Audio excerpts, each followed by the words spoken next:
Mr. Bursler, North Carolina has taken great efforts to integrate veteran communities.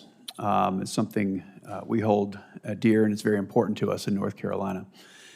Here's some examples. NC Serve launched in 2015 and was the nation's first statewide coordinated network for veterans and military families.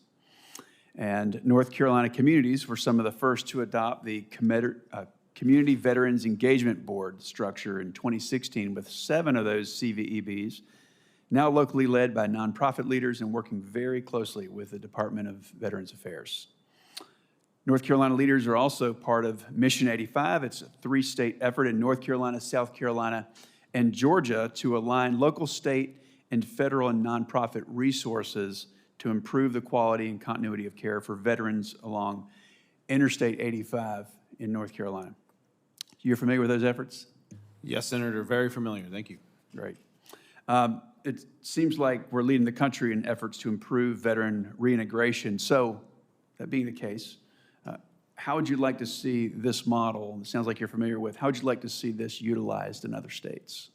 Well, thank you very much, Senator. I think with the leadership of the Veterans Bridge Home in particular that helps steward the NC Serves initiative you mentioned, they are a critical part of our Vet Resources Community Network, which is a nationwide community of practice that shares these lessons from North Carolina with other states that want to align with a lot of the objectives that they've set out.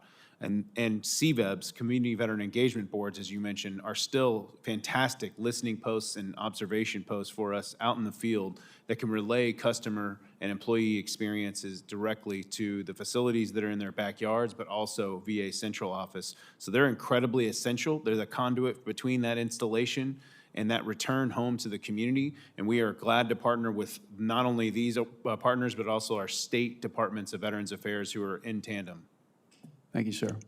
Mr. Veserani, in your written statement, you state often, and I quote this, often military spouses find the transition of their service member an ideal time to begin, restart, or re-energize their career. So unfortunately, that's also a statement about lack of employment opportunities while their spouse is in service. So would you agree that through the department, they should work to improve spouse employment opportunities, not just in transition, but also during service? Senator, we firmly believe that military spouse employment is critical to successful service of the service member and to a successful transition. So we're working very hard across the interagency, also with states, to ensure that military spouses have employment opportunities. We also work with our corporate and nonprofit partners to ensure that there are good career opportunities for military spouses. Thank you. So what's the department doing to improve spousal employment opportunities, particularly when a military family relocates during the transition back to civilian life? Senator, so through our military spouse employment program, there's a specific aspect through the transition period called MyStep, which helps a military spouse through that transition process, finding new opportunities.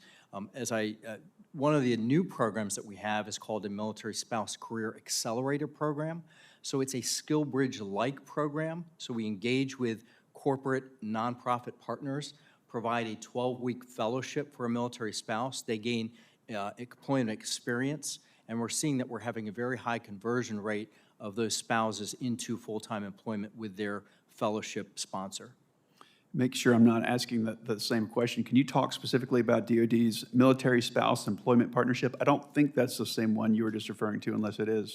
So they're slightly different programs. Okay. The Military Spouse Employment Partnership is where we engage with employers to actually to bring on full-time hires.